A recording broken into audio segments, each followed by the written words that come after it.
In this video, I will give you an analysis of the April 19th UFO hearing that was conducted by the Senate Subcommittee on Emerging Threats and Capabilities led by U.S. Senator Kirsten Gillibrand of New York. This was the second time in nearly half a century that a public congressional hearing has been held on UAP.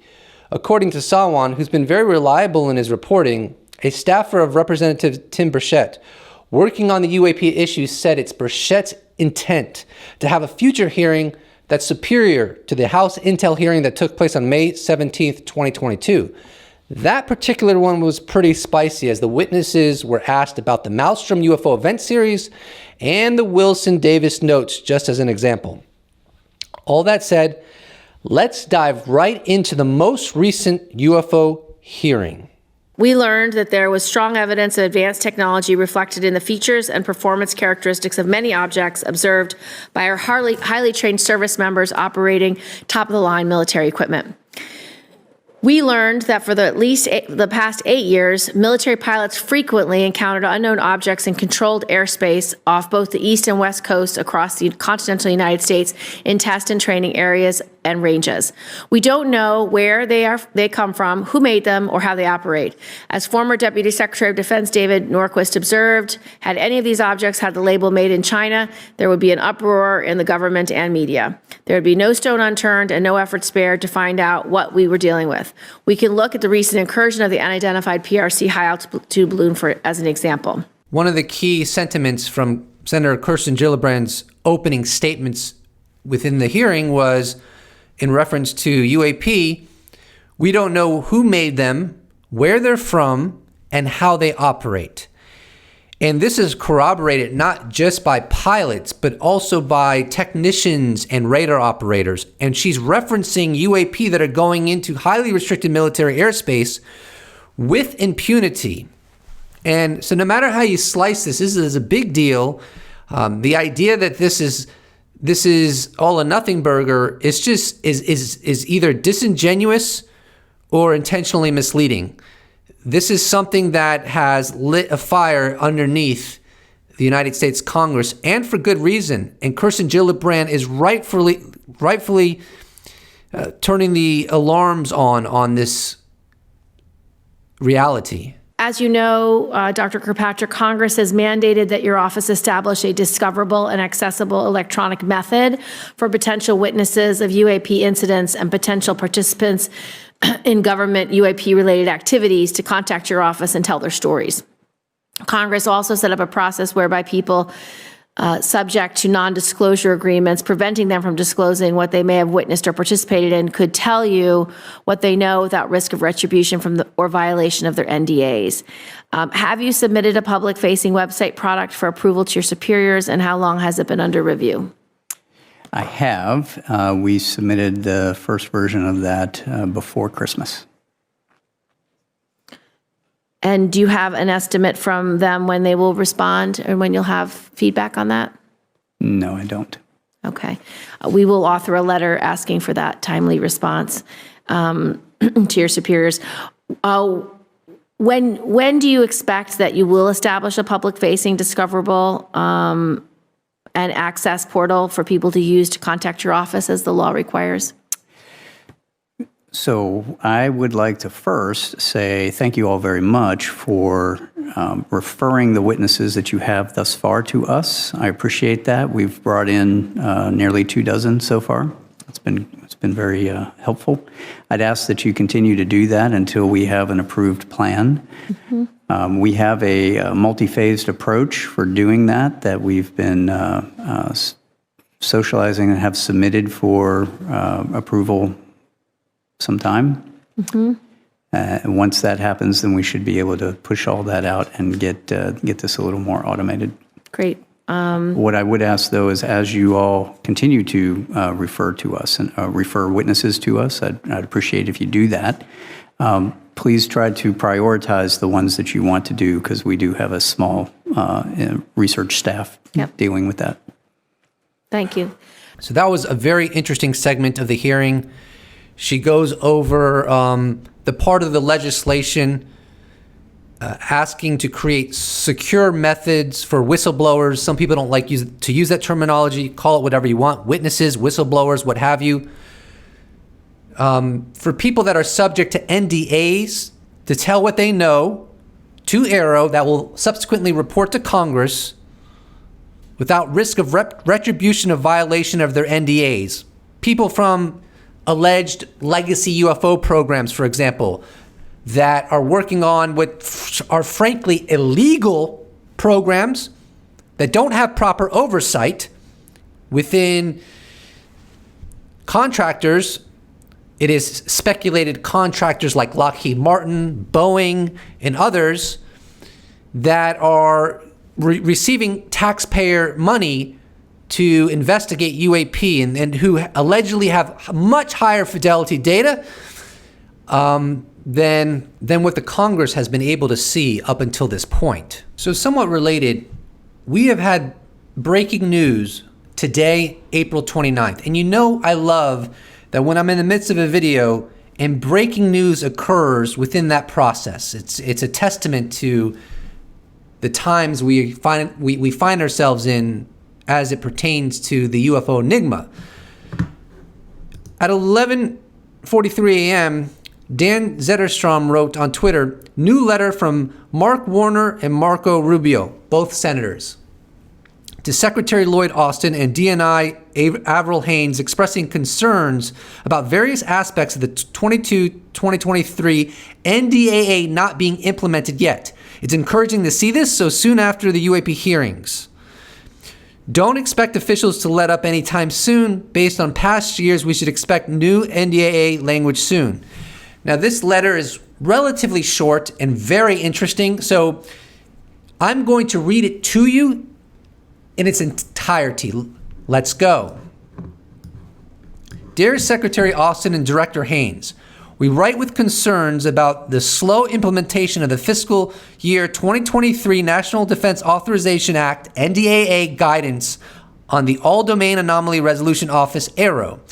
The NDAA language strengthens AARO and establishes it as the nation's clearinghouse and analytics center of gravity for unidentified anomalous phenomena, UAP, to inform both the intelligence community, IC, and the Department of Defense, DoD, leaders about UAP and to avoid strategic intelligence surprise. The language articulated a series of actions to be undertaken regarding the stand-up of the office and information sharing with Congress. Nearly 4 months after enactment of the fiscal year 23 NDAA, we are concerned not to have seen more tangible evidence of the implementation of the Act, especially regarding the following provisions. The FY23 NDAA requires the Director of AARO to report directly to the Principal Deputy Director, National Intelligence, PDDNI, and the Deputy Secretary of Defense. Despite assurances that there is a proposed plan to implement this change in reporting in circulation, we have yet to see any final guidance issued. We request that you provide us an update of the proposed plan, including the timeline for issuance of the final guidance.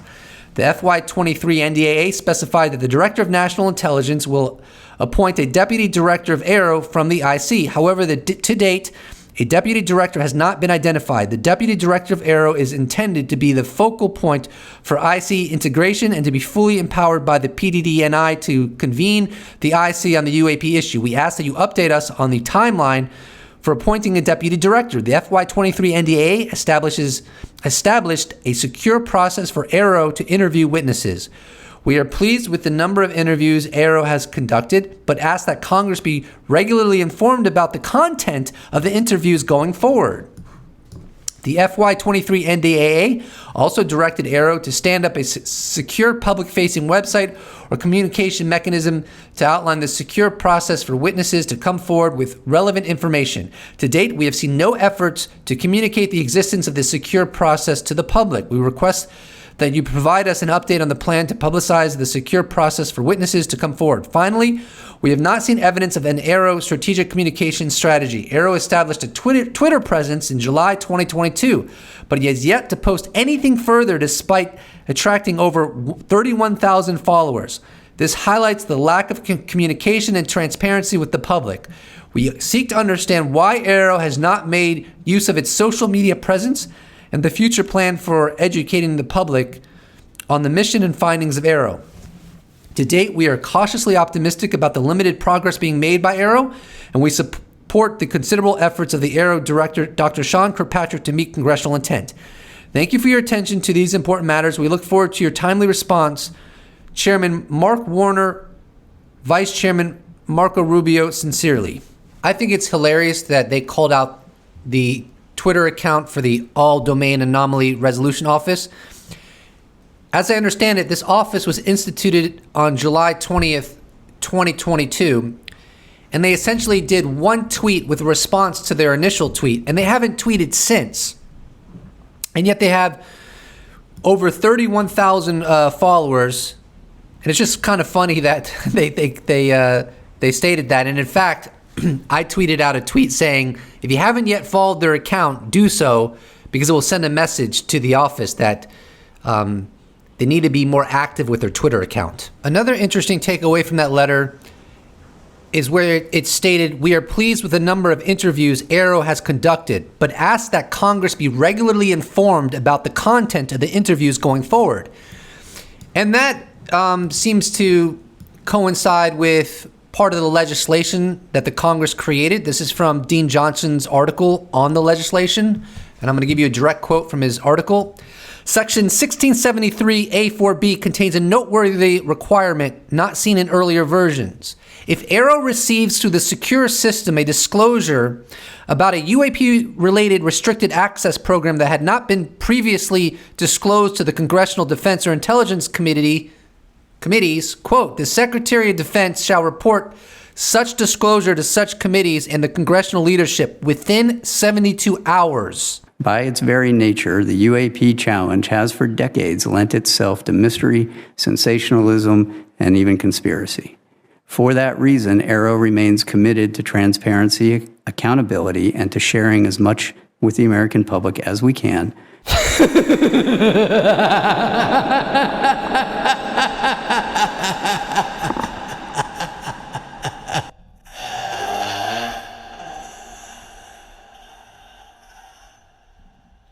So let's unpack that statement briefly. He stated, we know that there is tremendous public interest in UAP and a desire for answers from AARO. Yet AARO, the UAP program's Twitter account went online, I think it was June or July 20th, the day that the office was instituted, and they've essentially only tweeted one time. So there's a disconnect there. Then he goes on to say, by its very nature, the UAP challenges has for decades lent itself to mystery, sensationalism, and even conspiracy. And I take issue with that simply because it's not exclusively the nature of UAP that has lent itself to conspiracy. It's the U.S. government's behavior and activities and public statements and duplicity over the decades that has lent itself to people perceiving conspiracies. The U.S. government has to take responsibility for that. It cannot be all on the shoulders of UAP, and it cannot be all on the shoulders of UFO fans, because this is not coming out of a vacuum. And where do I even begin? For starters, at the close of Project Blue Book, it was exclaimed that the U.S. government no longer has interest in this enigma. Then we later find out that $22 million went into OSAP, which was a program that persisted for, I think, 27 months, then later kind of mutated into ATIP that persisted in some sense up until this day. And so these conspiracies are very much the responsibility of the U.S. government. And I don't think that's going to change anytime soon unless we get transparency. They say that sunlight is the best disinfectant. Well, we're not getting that disinfectant.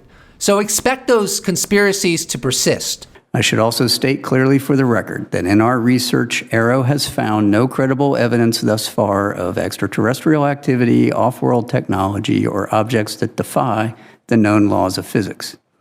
In the event sufficient scientific data were ever obtained, that a UAP encountered can only be explained by extraterrestrial origin.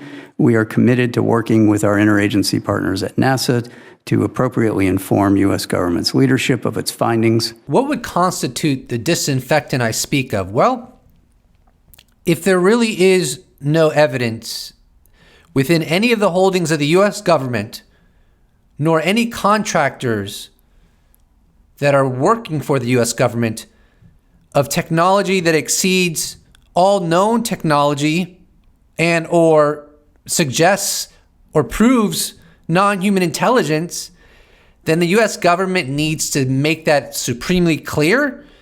But the problem is that message has not been clear, certainly not over the past couple years. Now, to be clear, Dr. Sean Kirkpatrick said that AARO, the UFO office, has not come into possession of any evidence presenting technology that demonstrates physics that are beyond our understanding, and or he used extraterrestrial, but I can only assume he also means anything non-human. Otherwise, that'd be pretty disingenuous, because we don't know where UFOs come from. They could be native to our planet for all we know. That's why there's no agreed upon origin, even for the quote-unquote extreme hypotheses. But anyways, so what I'm trying to say is, well, if any of that evidence exists anywhere within the United States government or contractors working for the government, then why doesn't AARO have possession of that evidence?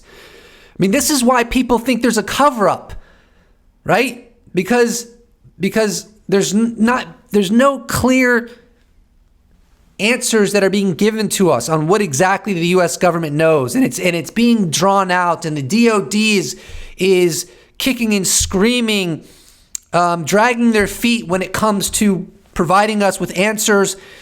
It was revealed in this hearing that Dr. Sean Kirkpatrick only has Title 10 authorities, but not Title 50 authorities, which, from what I understand, is what he would need to have access to the best data that the agencies within the United States government have on UAP. All these issues contribute to the conspiracies. It's not exclusively because of the nature of UAP. Now, here is a quote that I've brought up multiple times because it's very important. It's right out of the December 16th, 2017 New York Times article by Luis Elizondo, and I quote, "In the interview, Mr. Elizondo said he and his government colleagues had determined that the phenomena they had studied did not seem to originate from any country. That fact is not something any government or institution should classify in order to keep secret from the people," he said. So at the end of all that sifting and interpreting, what do you think is the most likely hypothesis? I don't know. You know, when people talk about it, you know, is there life, other life besides what's in the States, in the world, the globe? You know, life is defined in many different ways. I think it's a bit presumptuous, if not arrogant, for us to believe that there's no other form of life anywhere in the entire universe. What that might, you know, be is, I think, you know, subject to, you know, a lot of different views. But I think some of the phenomena we might be seeing continues to be unexplained, and might in fact be some type of phenomenon that is the result of something that we don't yet understand, and that could involve some type of activity that some might say constitutes a different form of life. So that's John Brennan. He was at one time the director of the Central Intelligence Agency, and in addition to that, he's worked for the Obama administration. From what I heard, he said that he thinks that some of the phenomena we've seen is a mystery and may constitute what some may consider another form of life. So, what evidence has the former director of the Central Intelligence Agency seen to elicit that analysis? This is an intelligence guy. I think I'm justified to assume there's a good chance that someone like that doesn't say something like that unless there's a reason behind it. And since John Brennan actually served under the Obama administration, this is a good moment to share what former President Barack Obama had to say about UAP. What is true, and I'm actually being serious here, is that there's footage and records of objects in the skies that we don't know exactly what they are. We can't explain how they moved, their trajectory. They did not have an easily explainable pattern. That was from The Late Late Show with James Corden, filmed, I believe, on May 18th, 2021. When we talk about sightings, we're talking about objects that have been seen by Navy or Air Force pilots or have been picked up by satellite imagery that, frankly, engage in actions that are difficult to explain, that movements that are hard to replicate, that we don't have the technology for, or traveling at speeds that exceed the sound barrier without a sonic boom. The fact that he referenced picked up by satellite imagery was quite extraordinary. What the former, or one of the former DNIs of the United States said comes off as, frankly, equating to technology that is accomplishing feats that are beyond our current understanding of physics, and that would be in contrary to what the director of Aero, Sean Kirkpatrick, stated they have evidence for. So is this a suggestion that the former DNI, John Ratcliffe, had data points that the director of Aero, the UFO office, Sean Kirkpatrick, doesn't? And if that's the case, how does that make any sense? And again, this is why people perceive there's a cover-up. You have, on one hand, the UFO office and the Department of Defense downplaying UAP, and on the other hand, you have all these people, whether members of Congress, high-level officials plugged into the national security apparatus, saying something quite different, giving UAP the air of not just advanced technology, but well beyond next-generation technology of unknown origin. So when you have the juxtaposition of a person like Dr. Sean Kirkpatrick, and then you have all these other people saying another thing, and then you look back at the annals of history going back decades and decades, people coming out of the national security apparatus saying the same thing, and on top of that you have UAP witnesses saying the same thing, and you have people like Commander David Fravor from the 2004 Nimitz UFO event series saying the same thing. Is it any wonder that conspiracies are rife when it comes to the UFO topic? It's not just the intrinsic nature of UAP that contributes to that. Sometimes people may have associated you as being fringe or being out there, and all along, you were right.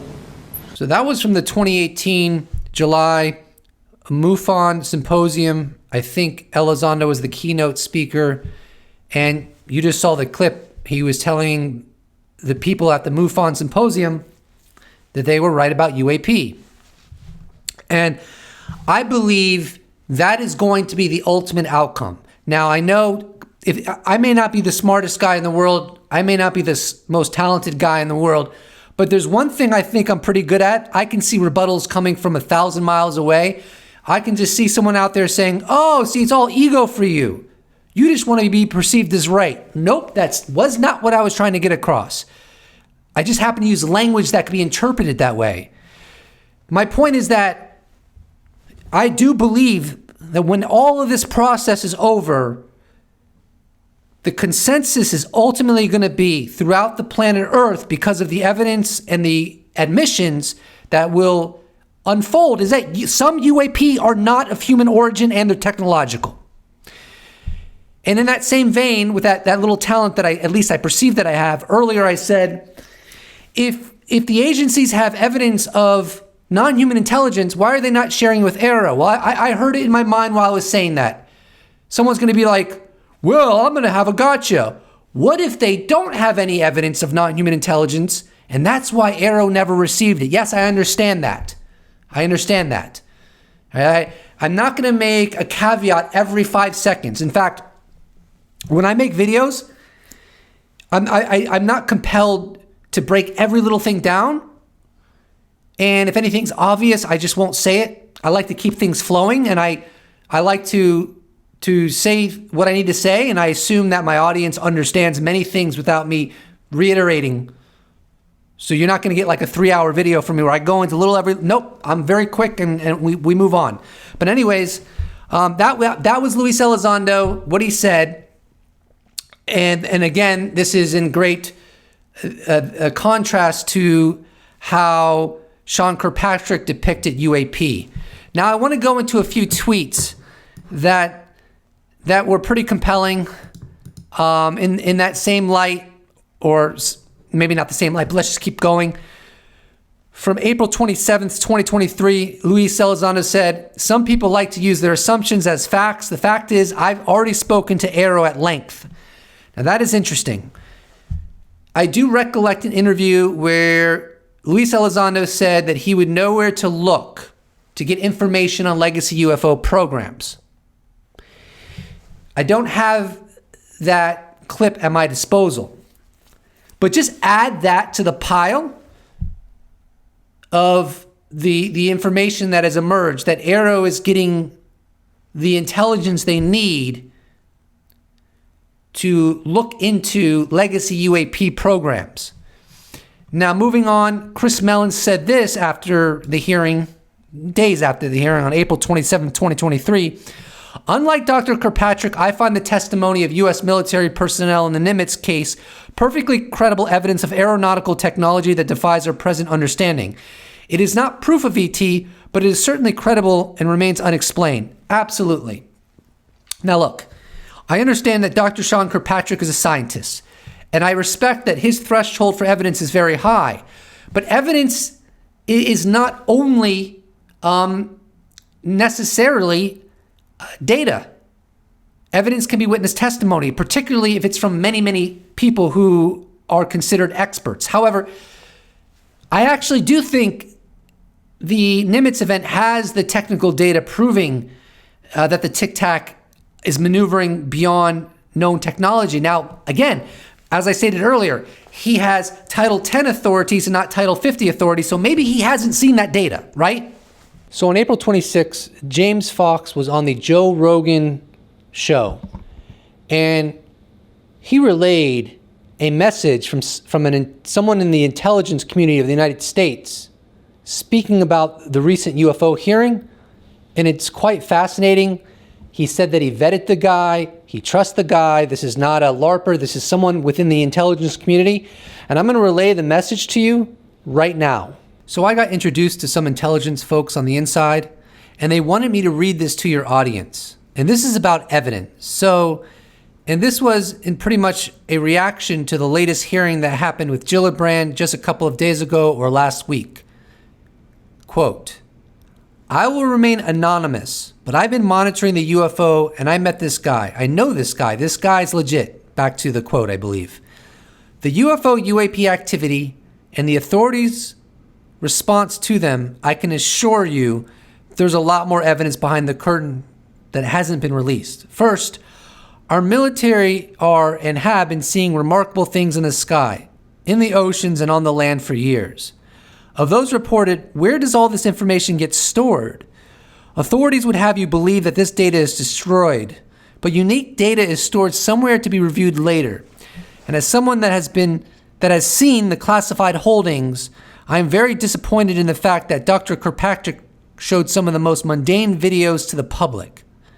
I do understand that there are security factors to be considered, so I'm hoping that Senator Gillibrand saw something much more interesting in her closed-door hearing with Kirkpatrick. And why did only 2 senators show up for the hearing? Had they lost faith in Kirkpatrick already? I applaud Senator Gillibrand's efforts to find the truth, but I am more sure than ever that Kirkpatrick is not the one." So this is a long video, and I'm sure there was much more material that I was intent on talking about, but we're already at the 30-minute mark. It's like midnight right now, and I'm going to edit this, and I'm going to set this up to be published at like 9 a.m. on a Sunday.